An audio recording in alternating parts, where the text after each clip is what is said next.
Hello and welcome back to the channel. In today's video, I'm going to talk about our 51A scare. Now, in last week's video, I had kind of hinted at this. I want to go into more detail on what it is and how to go through the process. So for those who don't know, a 51A is a report that DCF or another agency will create if there is some sort of an incident regarding a child is in your care, but it also could just be one of your children at, say, like school or something like that. It's basically how DCF starts an investigation, or one of the ways.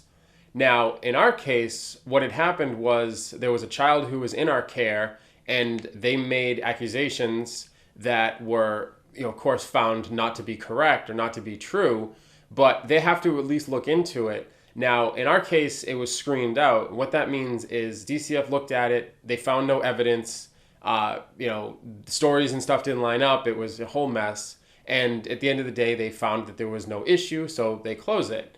Now, if it's screened in, it goes to a higher level and they actually start a report and an investigation. And in extreme cases, if they find something to be true, they'll take your child away, or they'll take the foster child who's in your care out of your care.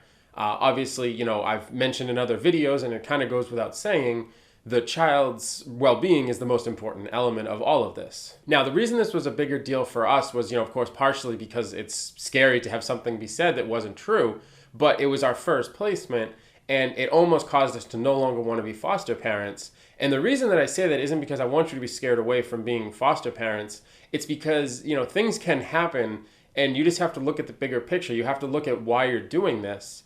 Now, for us, we took a slight break. We spoke with our family resource worker. We went through that whole process, and we decided that we wanted to continue. But it also taught us that we do not want to mess with the birth order. We do not want to mess with our gender specifications when it comes to our bio child. And this kind of just solidified that fact that we need to be really aware of our choices and why we make them. And I want to kind of say for you guys, you need to look at what your birth order is, what your requirements are. And, they can bend a little bit. A perfect example would be for us, we were only going to take one child at a time because we just didn't think we'd be able to take care of more than one at a time in addition to our existing child, and then we have other obligations. And the twins who have been in our care for over 9 months, it just kind of was like, we're really glad that we broke that rule. But you really just want to look and see, what rules do you have in place, and you want to do the research with yourself and of course with your spouse, and decide, these are our rules and we're not going to break them, or these are our rules and we'll take it on a case-by-case basis. Now, one of the biggest things about the 51A is, you don't want to get super upset or agitated with DCF because, they're just doing their job, and they need to look into it regardless of if it turns out to be nothing or, heaven forbid, it turns into something. They have to look at it all the same, because they don't know. They're going on whatever information they've been given from another adult, or in this case, a child. They have to look into it. They're going to probe. They're going to ask you really tough questions, and they're going to probably want to interview people in your house, and you just have to be open to that and just keep an open mind. Obviously, the truth is all that matters, and at the end of the day, if it turns out to be nothing, they'll apologize professionally, and you go about your day. Now, the reason that I call it a 51A scare is because we didn't officially have a 51A filed on us. We had the recommendation, and they come through, and like I said before, they screen it out.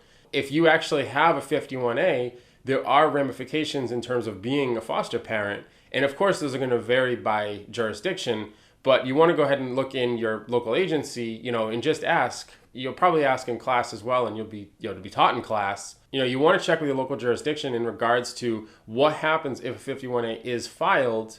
What is the process, and, what legal resources do you have available? So this topic's extremely important, but it doesn't need to be super in-depth because it's going to be on a case-by-case basis. Hopefully this information has helped you better understand what a 51A is, how it affected us, and how we worked through it. And most of all, gives you the tools so that you can make the decisions that you need to, whether you're thinking of becoming foster parents or you're currently in the process.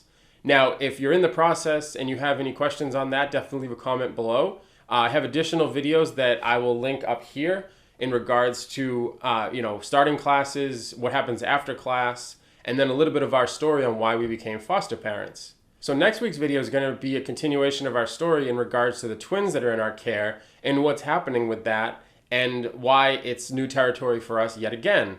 So really, it's kind of funny because everything in regards to this whole process is learning new things and interacting with new people. Now, I'll leave you with one final, hint, if you will, on next week's video. We are now in the process of speaking with the adoption team and how all of that works. So as always, I appreciate you checking out this video. If you have any questions, please leave a comment below. Subscribe if you're new, and I'll see you in the next video.